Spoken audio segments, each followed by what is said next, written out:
Call the meeting to order. First on the agenda, it is the mission of Montague Public Schools to educate and inspire all students to become motivated, articulate, productive, and successful citizens for today, tomorrow, and forever. Item 2 on the agenda is the Pledge of Allegiance. I pledge allegiance to the flag of the United States of America and to the republic for which it stands, one nation, under God, indivisible, with liberty and justice for all. Item 3 on the agenda is roll call. Mrs. Palmer? Here. Mrs. Woodard? Here. Mr. Smith? Here. Mr. Rapp? Here. Mrs. Francis? Here. Mrs. Dahl? Here. Item 4 on the agenda is approval of the agenda. The suggested motion is to approve the agenda as presented. Moved by Amanda, support by Joel. Any discussion? All those in favor? Yes. Opposed? Motion carried.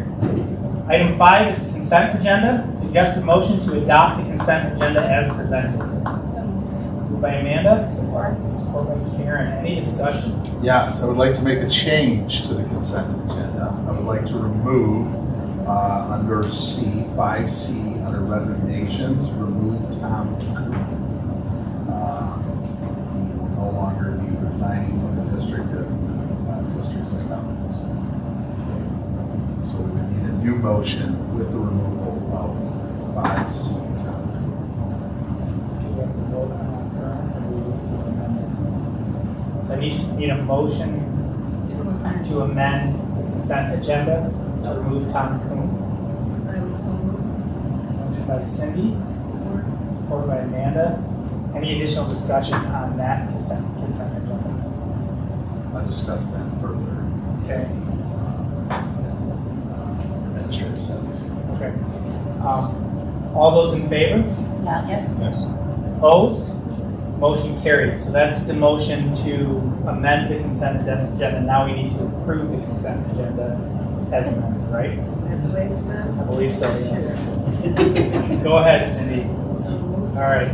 Motion by Cindy. Support. You got that out first. Support by Karen. Any additional discussion?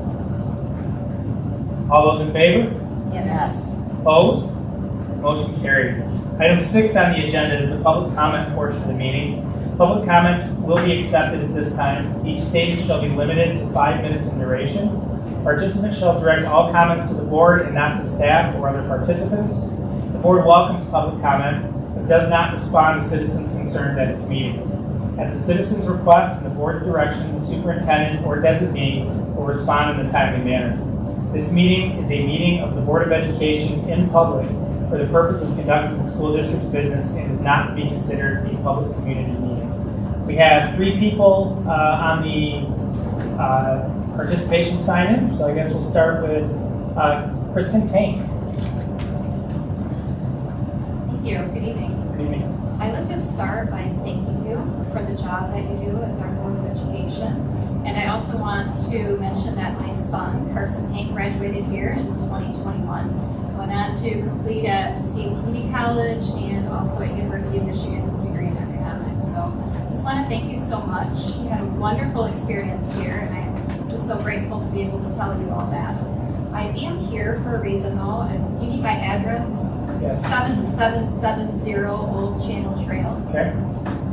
And I am here to recommend Tammy Dragoo. I understand that there's an opening on the board, and I would just like to recommend her. I met Tammy when our son started here in kindergarten at Montague Area Public School. She's been a wonderful friend and just a great person who really cares about children and the community. And she has wonderful professional experience that I think she can bring to the Board of Education. So thank you for listening and have a good night. Thank you. Next on the list is Teresa Eilers. Good evening, Superintendent Johnson, members of the board. And Teresa Eilers, I live at 6375 Indian Point. I've got 3 children at the district, and I just wanted to take a moment to introduce myself. You may recognize my name as an applicant for the current board vacancy, and I know several of you through different activities in the community, but some of you are new faces to me, so I want to give you guys a chance to see who you're talking about. And also, thank you guys for the opportunity to let me participate in this process, and I look forward to seeing it through the rest of the day. Thank you, Tracy. And last on the list is Amanda Kiefer. Hello, Amanda Kiefer, you need my address? Yes, sir. 8701 Westwood Lane, Montague. I am not looking for the vacancy, but I did think about it. And part of the reason behind not going forward with it is that I wanted to substitute. I've been teaching for 17 years and I have a master's in educational leadership. And I asked Cindy if that was something you could do in tandem. And she had said that school board members cannot substitute. So that's a point I want to bring up, is that I think if you're going to be on the school board, you should be able to be in the schools as that type of person as well, but I know that that's up for discussion. Just want to point that out, that I would like to be in the schools. I was also going to sit on the board in a bird's eye view of what I'm talking about. In addition to that, there's a couple of things that I wanted to put on your lines for suggestion in the future. One is our schools have never had a crest, and we differ between different emblems on our insignia as we sign off or have the website or whatever. It's the MC or it's the weather vane. So this year I wanted to try to see if maybe the high school kids or the community could come together and come up with a crest for Montague schools. So we could have some of these pieces that we see regularly on the crest, but moving forward, we have something that represents the educational endeavors and the mission that you state, and kind of encompasses everything that Montague stands for. Because again, there's different emblems we use. So that, I just wanted to put on there as a point of something to discuss later on. And last of all, I'm here in support of Teresa. I know her personally. Our children are in the schools together, and I know her family well, and I'm here to support her position as the big board. Are there any other public comments? All right, moving on. Item 7, reports, superintendent comments. All right, just a couple comments before we get into some other reports here. Next week starts our professional development with staff on the 19th. We'll have our new teacher, new professional staff in on the 19th. 20 and 21st will be all other staff for 2 full days of professional development here in the district, with then school starting on August 25th. I believe we're already here. The summer has flown by, and we are moving forward. No current legislative updates as far as the budget is concerned. I think we're in a stalemate right now. Many representatives do not want to necessarily play their cards too early with an election for the 2026. They feel that could be used against them in an election for 2026, even though we're still in 2025. So I do anticipate, along with our lobbyists and the many different individuals, there'll be a last minute budget changes and many practices or a shutdown, both at the state and federal level. So our budget, we proposed one with kind of a shot in the dark, and we're going to stay that way. It was definitely through into October. Graduation rates. We did receive some graduation rates back this past week. I will share those with you in more depth as far as numbers are concerned. But we slightly did go up at Montague High School up to 96.36%, up from 96.23%. So slightly up. As a district, we went up as well, because obviously as a district, we have a White Lake Community Ed students at Duck Creek as part of that, and my online version as well. So I'll share those numbers with you as well. That is it for superintendent comments. Next, we will go to report B here with the athletic update and Mr. Jay Mulder. Thank you, Mr. Johnson. Hi guys, how are you? Good. Hey, I'm here. You should have my yearly report in front of you. I'm not gonna take a whole lot of time. A few things I really want to hit on, like on page 3. We always us in the athletic world, we always have a goal, right? Hey, what's our goal going to be? And the past couple of years, the coaches are really got behind. We're going to continue to set the standard. Basically, we want to lead from the front. Our coaches and myself, we're not afraid, to try something new, to do something that's going to make our student athletes perform better in the classroom and also not only in athletic. And one example is we were the first one in the area to sign on with a Final Four. And this was 5-6 years ago. And if you have a son or daughter that's been in athletics, I know Final Four is like a godsend. It is so easy. We can take care of that. So again, we're not afraid, to take chances, and lead and do almost and sometimes we fail forward.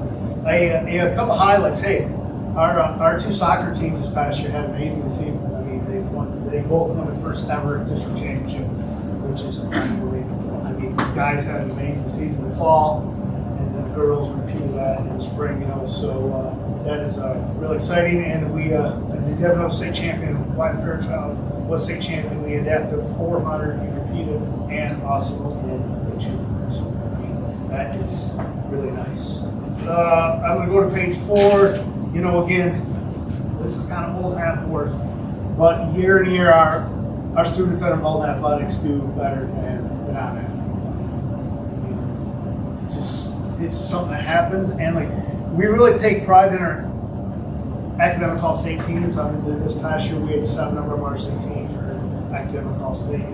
So that's something that we really hang our hat on. Our coach do an amazing job, and our kids really understand. Hey, I need to do my schoolwork first, and then I go represent Montague on the athletic field. Going on to page 6, a few key highlights. Again, I really push multi-sport. I mean, I want our kids doing 2-3 sports. I mean, we're a small school. We have about 420 kids in the high school.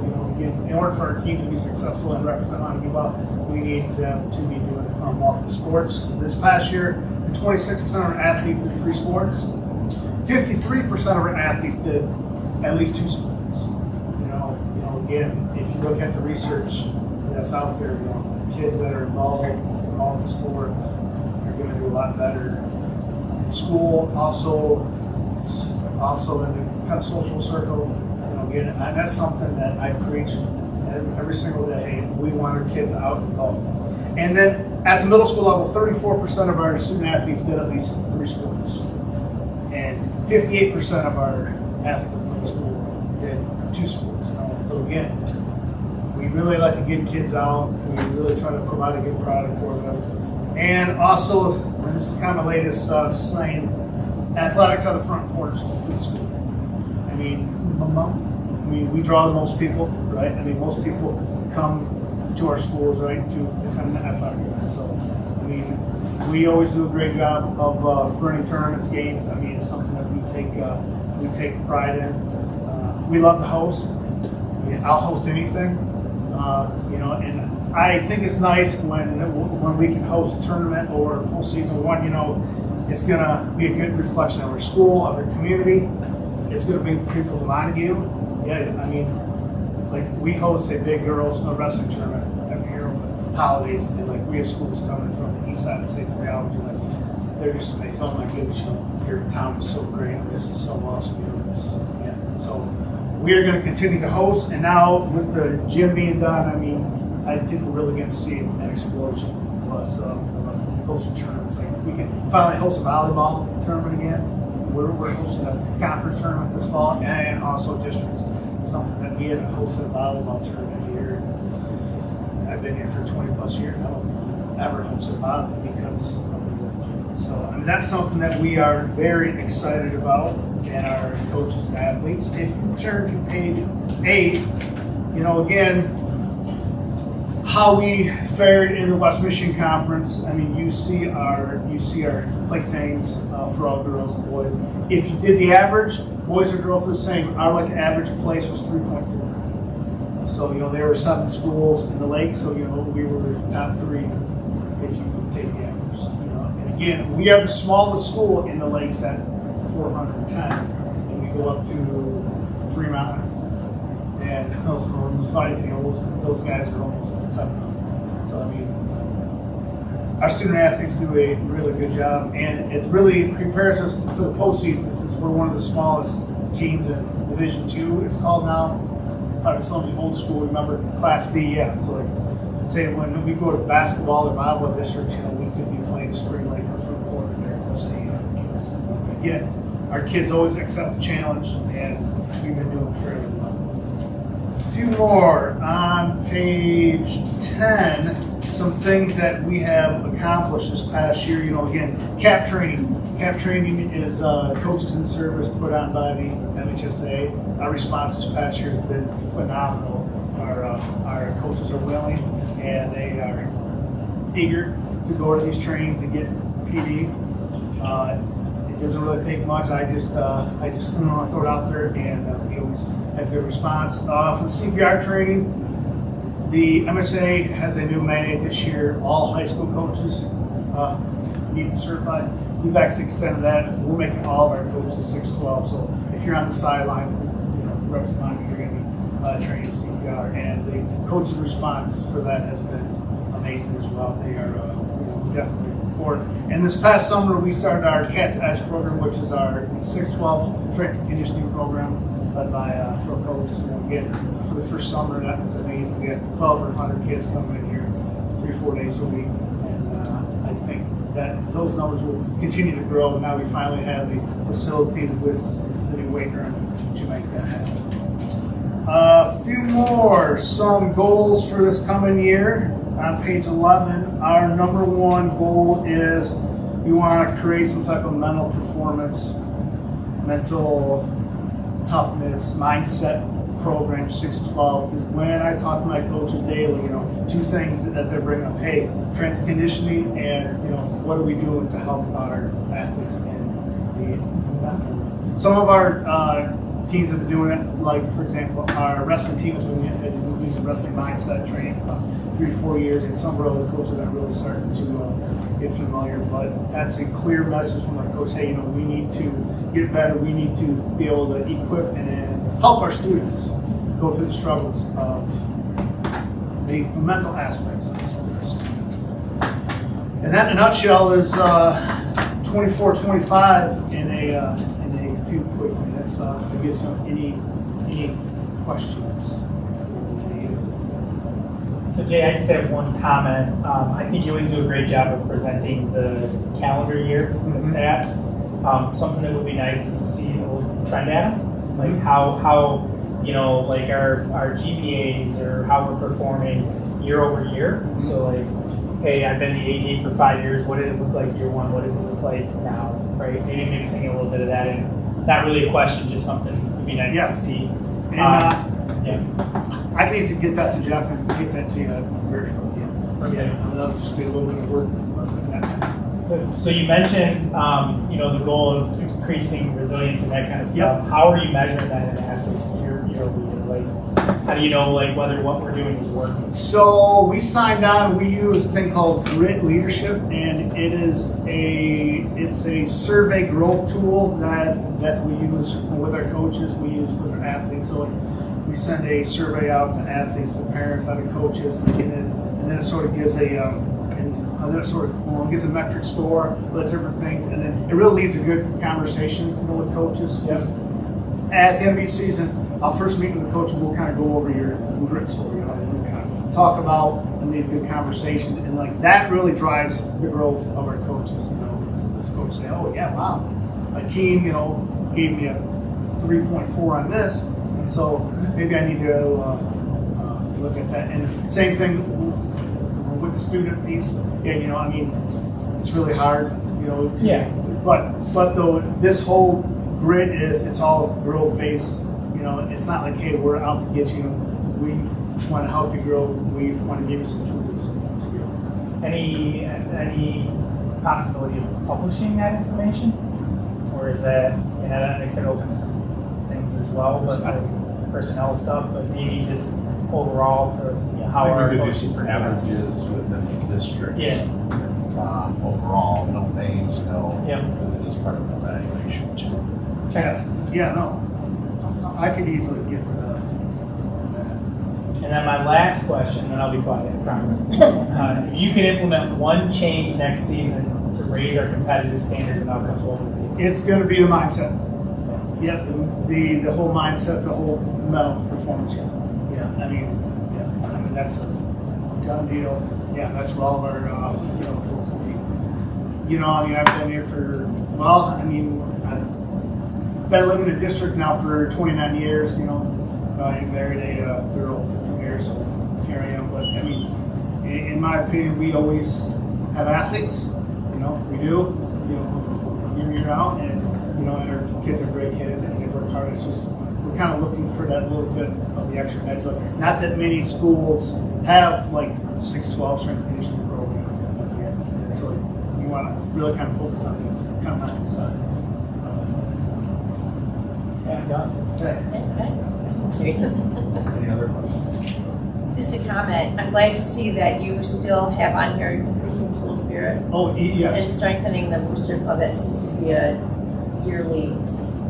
Yes, and actually our booster club, I feel now we've got 4 women involved and they're doing a great job. Yeah, so that's starting to come. I think now, say for example, we'll be able to get more volunteers help out at basketball games, volleyball, wrestling, because you're right there. You can look out the window. Yeah, whereas before you were all the way down the hall. So I think that'll help get more people. Do you still have a program where the athletes can support other sports, like the football players will support Yes. soccer players and make sure that they're doing stuff? Yep. Good. All right, thank All right, you, Jim Jim. Mueller. Thanks, Jay. Moving on to our next report, C, technology update from our technology director, Mr. Steve Dennison. All right, thank you. It's been a busy summer already. We've been updating all of our PCs from Windows 10 to Windows 11, primarily because Microsoft now says you have to update or we will not support or give you more security updates, and so it's pretty critical we had to update. We've been getting several Chromebooks ready. We've got first and second grade are moving from iPads to Chromebooks this year. And then we've also got all the middle school. So we've been quite busy getting everything ready. But I just wanted to give you a brief update on some of the things that we're working on right now. I've got a great team. Both Alex and Chris are part-time, but I could not do what we are doing right now without their help. And I felt I had to give them recognition because they are very valuable in what we're doing here in the district. But I'm also thankful for the partnerships that we have. We've been working with CatchMark, especially with the new gym, and that was a major project in itself. We utilize Moss Telecommunications out of Grand Rapids for a lot of our repairs around the district. They just installed a new mixer out at the stadium. They've been doing some repairs in the building, moving some projectors for us, some different odds, and just helping us with different projects. We have a partnership with Vector Tech out of Holland, that they are helping us a lot with our networking. Things that I'm not able to do, they kind of jump in and do some of the more advanced stuff for us. Tech Defense is an interesting partnership, and the fact that it's not necessarily fixing things, as it is that they buy our old equipment, stuff that's obsolete, and they're giving us good money for it.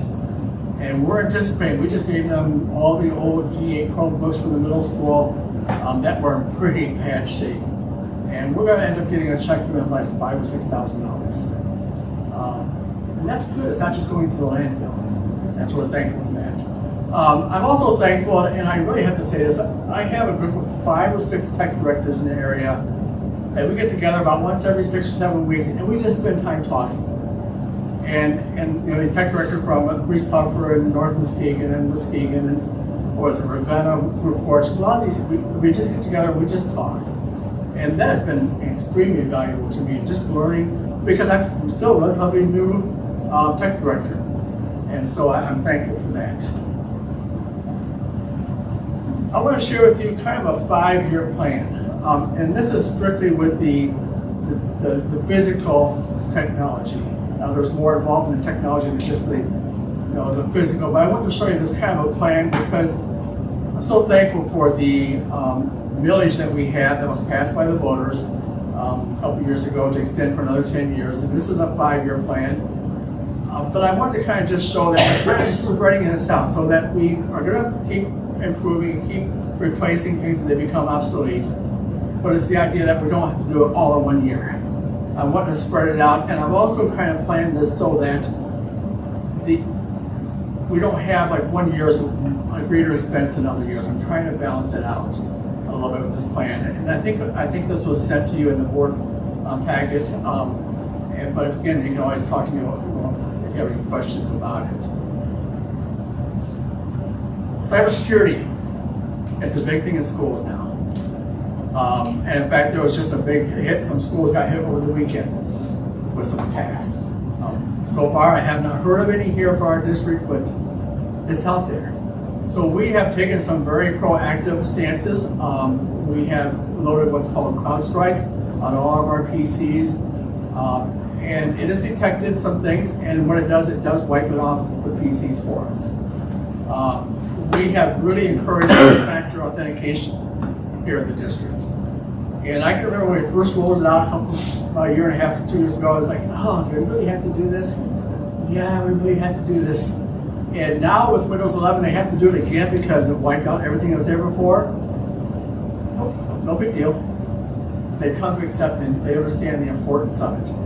We also have it using a resource called KnowBefore, where we are doing some phishing campaigns, where we actually send out fake emails and try to get people to fall for it. And some do, but I think overall we're showing improvement. I see some smiles. Yeah, we get those too. It's hard to tell sometimes, and I mean, sometimes I was like, oh, I almost did it. So that'd be pretty embarrassing if I don't, especially if I send it out. But we are trying to be very proactive with our cybersecurity in the district, and I think our staff is really starting to come and embrace it, how important this is. So that's important to us. Another form of security is our web filter. Now this past year we used one that we looked back and it really wasn't that effective. We found some major concerns with it. And so we've made a change to what's called ClassWise this year. I've been testing it on some summer school students, and I think it's doing a pretty good job of blocking some things and that kind of thing. I do love the flexibility it gives the teachers to instantly block the site or open the site, as long as it's not locked down. And the district locks down things like violence and pornography, some not obvious things. But it does give the teachers a lot of flexibility. Of course, there's also the filters at the ISD. So even before we get our internet from the ISD, they're blocking some things. And so that's all part of, also part of security that we have. Another part of security, and there's more to technology than security, but we need to talk about it, is the fact that we've got security cameras all over the district. Last year, we were able to install about 30 to 40 new cameras. We updated some cameras with the state grant. I think it was about 100,000, wasn't it, Stacy? Something like that. Which we're so thankful for, because we wouldn't be able to do that without that grant. We are continuing to look for new places where we might need cameras. We're going to install some soon in the new athletic trainers room, at the new gym, also in the golf room. Just as a way, also, I think it's just important, not just for the idea of theft, but just to help protect our staff, but to protect our students, from false accusations. And so we think that's important. One thing I've liked that we've started doing is we get failure notifications, so if cameras go down, I get an email. And we're able to respond to it in a much faster way than maybe finding out the next morning or something like that. Our district website has been updated. I think you've obviously seen that, and Jeff mentioned that at a meeting probably 4 or 5 months ago. The one thing I want to say about this here is that I know that if a website becomes stale and it's not updated regularly, people stop going to it. And so we're going to be very intentional about keeping this updated. And I know Michelle puts things on the front page and that kind of stuff, but we want to be very intentional about making this a ongoing, something people want to keep coming back to and seeing. We need to upgrade our phones. I misphrased, I said it's ISD requirements. It's more really a phone company that's saying to the ISD, you've got to tell your districts to upgrade your phones. One good thing about that is yeah, we have the cost of the phones to replace, but our switches, when we put in like 2 or 3 years ago, they're able to accommodate this update. We don't have to buy new switches because of this change. And so that is a huge savings for the district. State E-rate funding. Every 5 years or so, the federal government has been providing funds to school districts to do some, what they call infrastructure upgrades. And we have a new one that renews for 2026. I was kind of concerned whether the federal government would do that. But they've come through it, and what I'm hearing, what I'm reading is that might even be more money than in the past. But our primary focus when this starts next January is we want to update our Wi-Fi or wireless system here in the district and all our buildings because it is pretty old. And wireless has advanced so much in the last 5 years. And our system's older than that. So we want to get updated with that. And we also want to do some fiber cable updates at the high school and middle school. We've got the elementary and MAC already done, but I want to finish the project and get it done at the NBC and NHS as well. Some training. We've been doing some training on artificial intelligence, talking about Google Gemini, Magic School AI, some notebook element I want to start introducing. We have the interactive whiteboards at the elementary, and I want to see those utilized a little more. And so I want to focus on that kind of training. For the first and second graders who now have Chromebooks, we're going to introduce Clever, which is like a management tool to make it easier so they can log in, they don't have to type out their names. Because you can imagine first and second graders trying to find all the letters and type their names. This is going to make it easy, like a 1-2 click thing and they're in. But it's also very secure. It's all where's that on my book? Basically, they can't read that. People can't steal it, the information. So that's kind of a quick update of what we're doing. We're trying to be very intentional in what we're doing. Any questions? Any questions for Steve?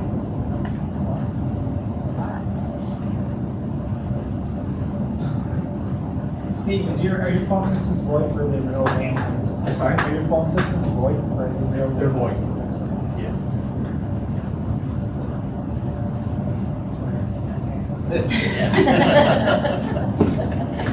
Thank you. Okay, that is it for reports. Okay.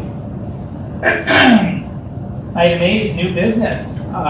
Item 8A is what a lot of people have been waiting for, consideration to appoint our new board member to fill in Scott Weisseisen's role. So before we do that, I just really wanted to talk a little bit about the process. So Montague Public School Board recently conducted an open call for interest to fill a vacant trustee position. Interested community members submitted their interest and completed a survey that included a questionnaire on their background, reasons for wanting to serve, views on the role of board members and priorities for the district. Each board member individually received and reviewed the completed surveys and responses and have carefully considered each candidate's qualification, community involvement, and alignment with our district's vision. The list of applicants that we got are as follows. Amy Martell, Douglas Schmidt, Brooke Cudney, William O'Connell, Teresa Eilers, Tammy Drago, and Ben Rupert. So what we would need now is a board member's motion, and the motion would be suggested motion to appoint whoever the board member wants to appoint as a new board member to fill the seat of Mr. Weisseisen's seat, whose term runs through December 2026. I move to appoint Ben Rupert as board member to fill the seat of Mr. Weisseisen's seat, whose term runs through December 2026. Okay, so we have a motion. Do we have support for that motion? Support. So, motion by Emily, support by Karen. Discussion. I would like to amend the motion Okay. to have a brief discussion of all of the candidates before we vote on one individual. All the candidates that any of us are choosing to support. So what What is the motion? yeah. Okay, so they moved to nominate him. I would say, before that, to briefly discuss the positive attributes of any of the candidates that we choose to support.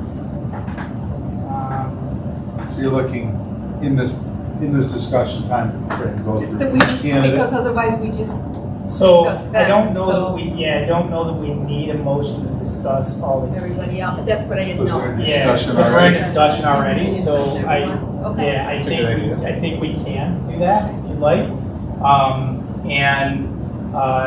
Yeah, so I mean, I guess, do you rescind the amendment and then we can just have a discussion? See where we go with it? Sure. Okay. So I am open to discuss the candidates. This is open discussion. So if you'd like to do that, Cindy, I would say go right ahead. Okay, I've got a couple that I'd kind of like to, that I Should we know go of. through each one? Let's In know, order? well, Okay. I would just say, we don't necessarily have to do them all, but I have a couple that I'm in support of, so Okay. I would like to talk about them, Okay. individuals. And then anyone else, I assume, would do the same thing. For a candidate that they have. Okay. Yes. Okay. I'm good with that. Okay, I'm going to start with Teresa Eilers. Okay. One thing, I want us all to raise our hands and say if you're a Montague grad.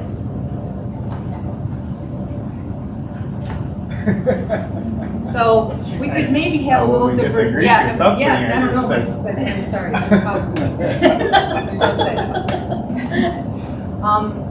I think we could use a little diversity, maybe. Not that being a Montague grad is a bad thing, but we all are, all of us.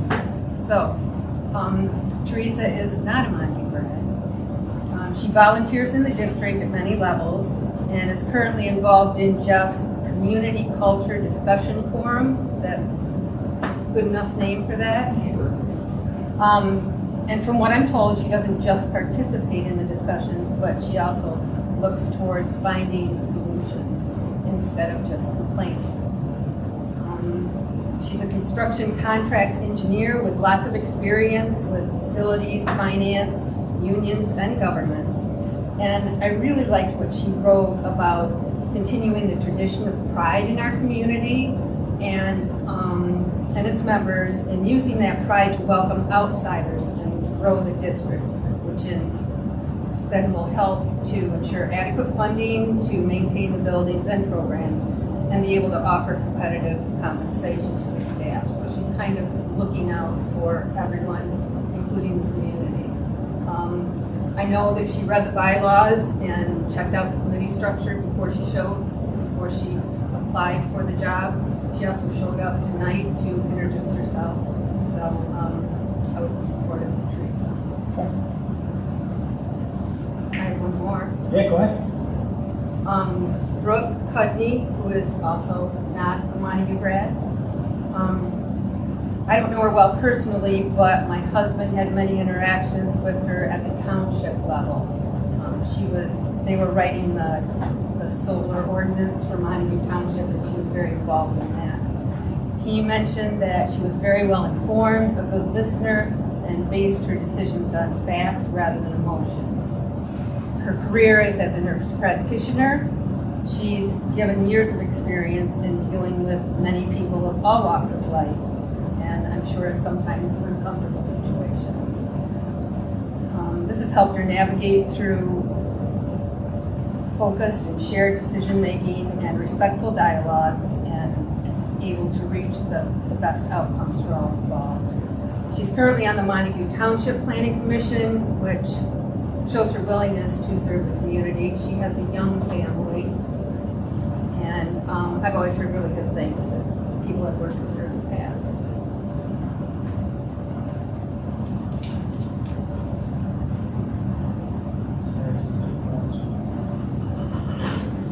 I was pleased to see so many. Yeah, I mean, And all good, yeah, all of them, that's kind of what I. all good.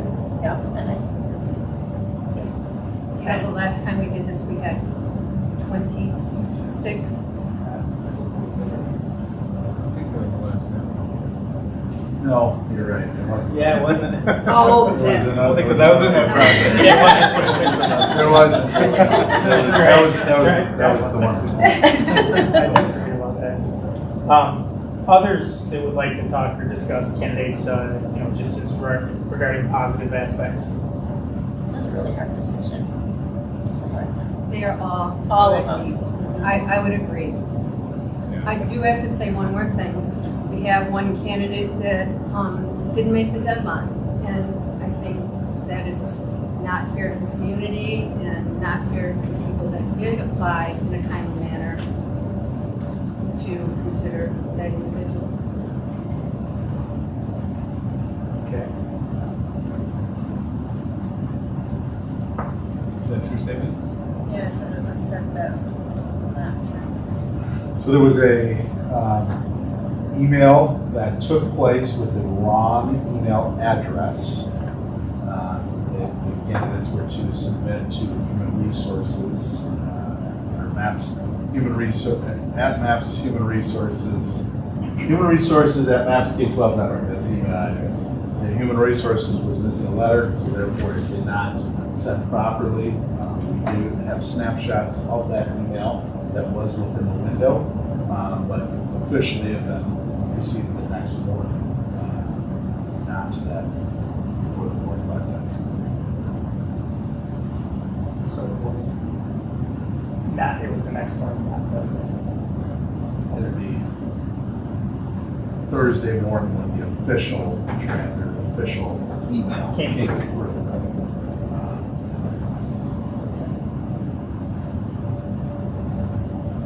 So I guess my question is that, are we accepting that as illegal or to the letter of the law, illegal, or is that, are we making there's an exception? It'd be a board decision as a whole to accept or not accept it. There's no legal stance as far as, I mean, that's a recommendation. We could have said that it could be up to the board meeting. We could have said that day. We could have said a number of different things. We could have interviews like we did 2 processes ago. And there's many, it's the legalities of us is us to appoint within this board. So you did have a deadline, did you not? There was a posted deadline at 4 o'clock on that stage. Tuesday, It was on Tuesday. I don't I know. can look it up as well. So if It was a 4 o'clock deadline And that was stated in, in our post. So the email was sent prior to the 4 o'clock, but because there was a typo in the address, it didn't go through until the morning when the list came out, and it was like, what I submitted that was not, they provided set time slots of when the message went out prior to that. Does anybody have I guess, I don't know, handle that, we don't really need to vote on that, right? No, you just talked about your discussion. Are you guys all okay with that? Is there anybody that is not okay? I'm not. Okay.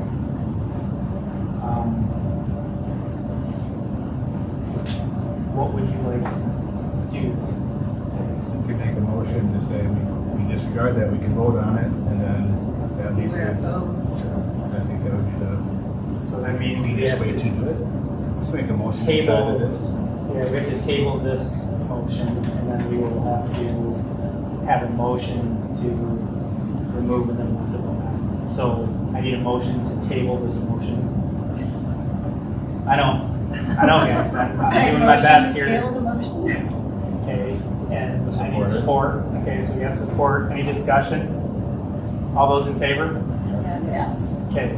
Opposed? Motion carries. Now Cindy, you can make your motion however you want it. Well, I would move that we not accept the application of the individual who did not meet the deadline. Okay, do we need to have the name in there, or can we say the individual? Okay, I would make a motion that we eliminate Ben Rupert's application because he did not apply in a timely manner. okay. Is there support for that motion?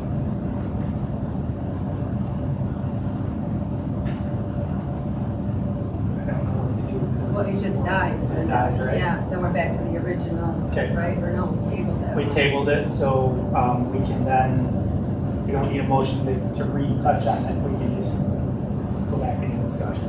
So is there any further discussion on the original motion by Emily to appoint Ben? I would just, I guess, reiterate what was said before. I think a lot of great candidates. That was kind of, I made up my own little matrix of pluses and minuses, things that I was looking for, and so that's kind of how I went through the process of selecting the top few. I'm guessing you did something similar across the board.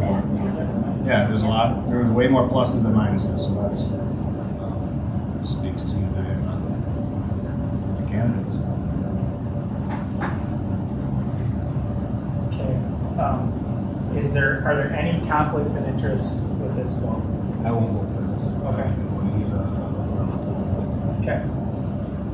I would also say the discussion wise that I have no say in this process, but I do feel comfortable that I can work with the candidates. That was superintendent. I think we all feel that. I think All of them. there's Yeah. 7 candidates that are good people in our community and support us. So it's good.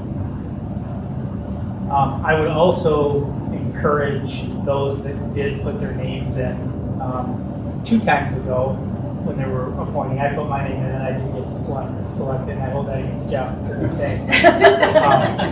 But then I ran next time, so I would encourage you guys that if you have an interest to serve, definitely run in the next election. I think we need great people, and there was a great list of people. So don't let if you're not selected, don't let this discourage you. Similar experience. Yep. So we both. Both of you?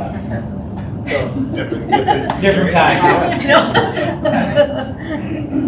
All right. Any additional discussion? All those in favor? Yes. Opposed? No. Okay. Motion carries. Ben Rupert will be appointed to the school board for the position for Scott. Thank you again to everybody who applied. We definitely do appreciate it. All right, item 8B, consideration of approving the administrative salary schedule. Suggest a motion to approve the administrative salary schedule as presented. So moved. Support. All right, discussion. So through MCL 381303A and the interpretation through ORS as far as administrative salary schedules, they would like to see a schedule over time and in a process where a retirement or a pension process looks at the individual's 3 highest paid years. They'd like to see that things are being done appropriately within school districts. So thus comes out a salary schedule that districts are now doing. You can see the 25, 26 school year, 26, 27, 27, 28, obviously within teacher contracts and support staff contracts, you have that out usually as far as something that is approved by the board. This would match then those percentage increases that have been seen in the past, just like the last year when you approved this as well. So this would be the second year that we are now doing this. Last year there was a 3%. This year would be the 4% to match the teacher and the support staff, 4% last year. 3% for the 26-27, and then a 1% 27-28. And that's just for the many unknowns. We can always update this as next year we will come right back again. So that 27-28 could be higher, it just would not be less than that percent of that process. I did want to pay note, I said we could come back to the consent agenda talking about Tom Kuhn, who is our school psychologist, in a process of him looking into taking another position. We found that psychologists are very hard to come by.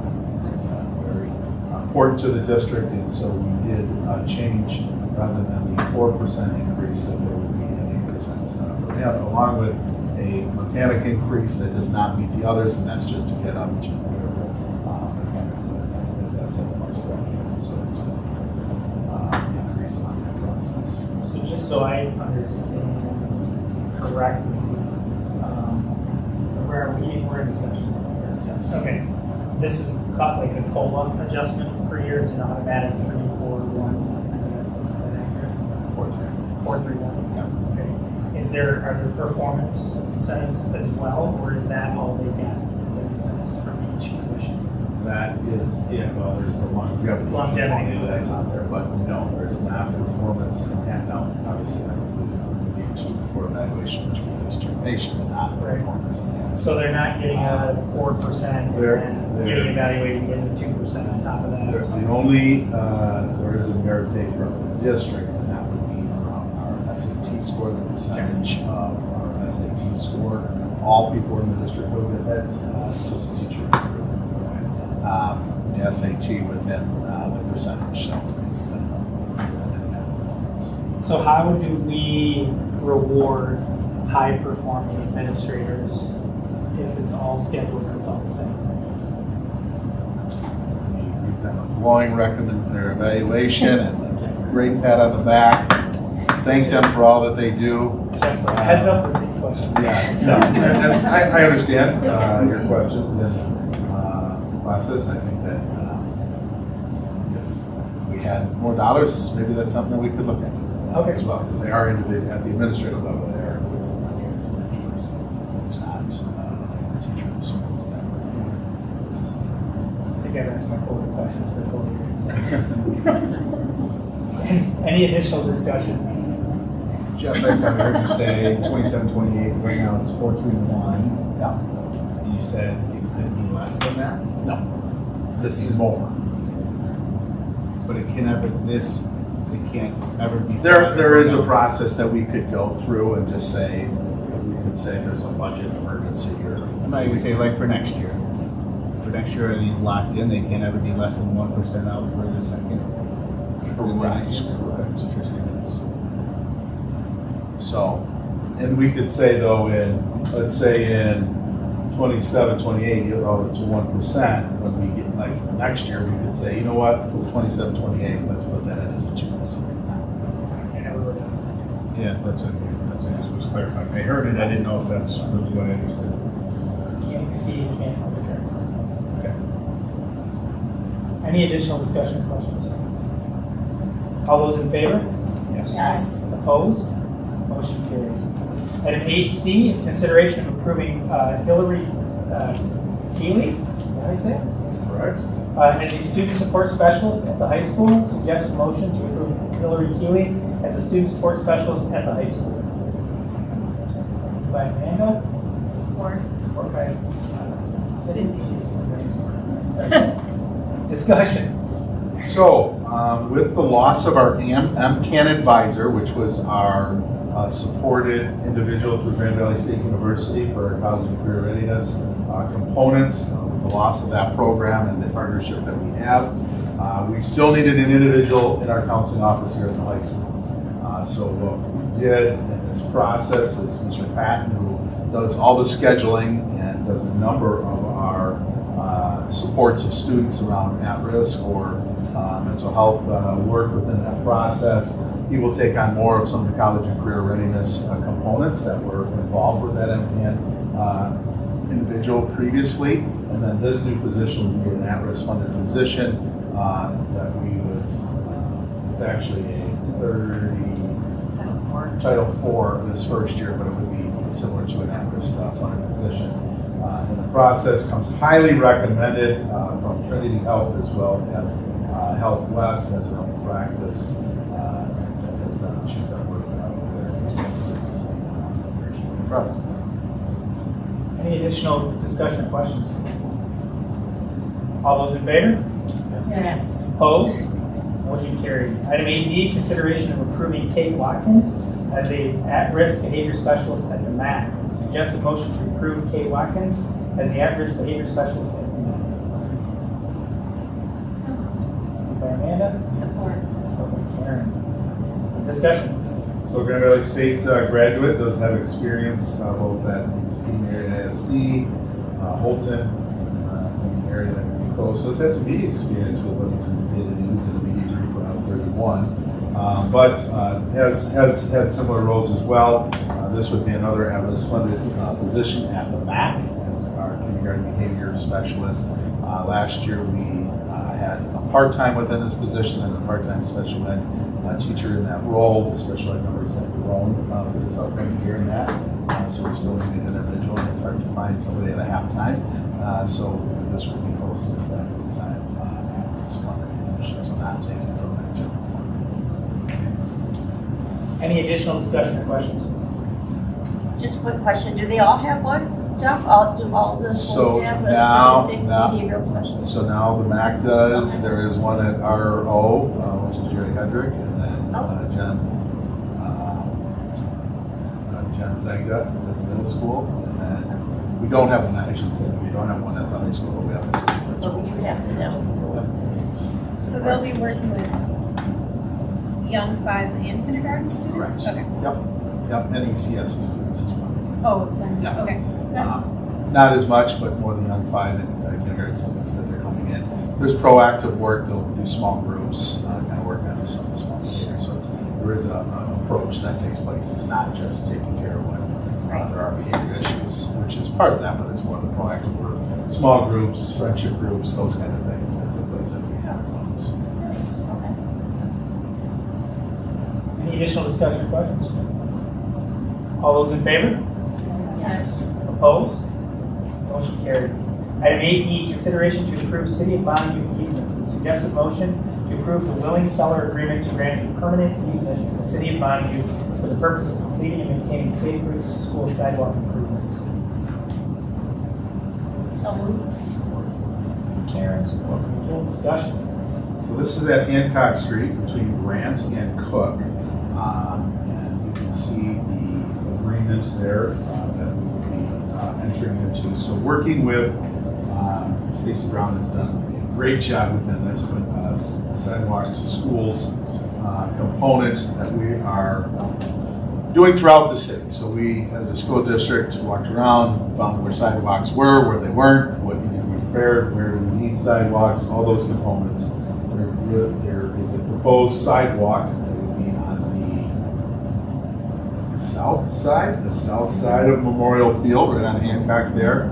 Our concern and why we now feel that it needs to go with the city putting in the sidewalk, move it up further towards the field itself, as many cars will park there to watch events on Memorial Field.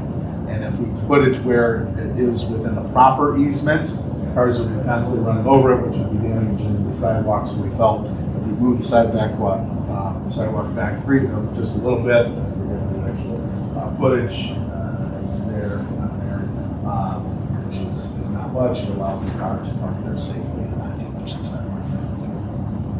There's not real, because there's that embankment there. So there's Correct, that yep. jump room, so it'd be.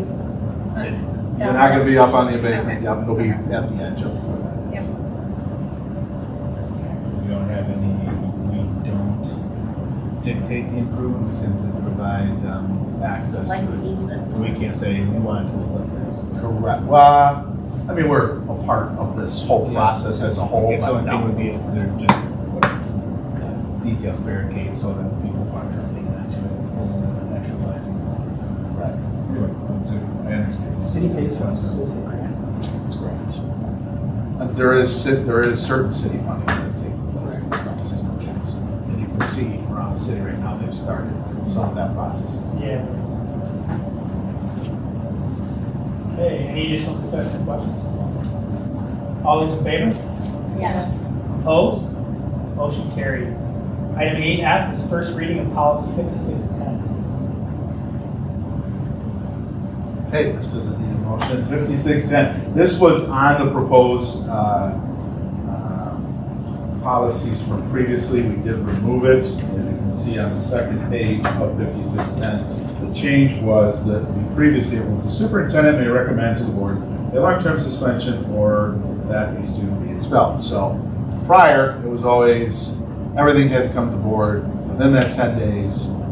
Created some process issues for us, getting things around, getting the board together, making sure we had all the facts around the student in question, or the process as a whole. This allows the superintendent now to lengthen that component till we have a paid outcome. And that is B, why there's the 35. So longer than 10 days, but not longer than 35, which would then force a board meeting where we would then have that. Okay. If the idea was to go towards a longer term suspension of the school. I did not put the language, many discussions about the proper language in this. Saying to put in a meeting, it could be difficult because it could be 2 days until the next board meeting, and that doesn't make it right either. So that's why we said just put in numbers of 10 and 35. You'd be forced to have that. Okay. Any questions? If you have questions, let me know. This will be back on the agenda next. Second sentence of that. There's a typo or something in there. Unless we're talking pirates. I couldn't make it make any It says the board shall act on, and then AY, appear to the decision. Any appearance or any Board shall act on. I appear to the decision. Yeah, I will make that change and we will send it to what that is and have it corrected for that. I believe it's a. Oh, the board shall act on any appeal to the decision. Is what it means. Any appeal. Texting.